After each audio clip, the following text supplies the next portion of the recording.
2009ஆம் ஆண்டு உயர்நீதிமன்றத்தில் போலீசார் வழக்கறிஞர் இடையே நடந்த மோதல் சம்பவம் தொடர்பான வழக்கு ரத்து செய்யப்பட்டிருக்கிறது. வழக்கறிஞர்கள் போலீசார் மீதான மோதல் வழக்குகள் ரத்து செய்யப்பட்டு உத்தரவு பிறப்பிக்கப்பட்டிருக்கிறது.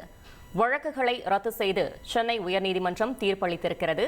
சம்பவத்தை மறந்து கடந்து செல்வோம் என நீதிபதி நிர்மல்குமார் கருத்து தெரிவித்திருக்கிறார். இனி செல்லும் இடமெல்லாம் செய்தி. தந்தை டிவியின் வாட்ஸ்அப் சேனலை ஃபாலோ பண்ணினா செல்லருக்கும் இடமெல்லாம் செய்தி. இதோ QR கோட் இப்பவே ஸ்கேன் பண்ணுங்க, ஃபாலோ பண்ணுங்க.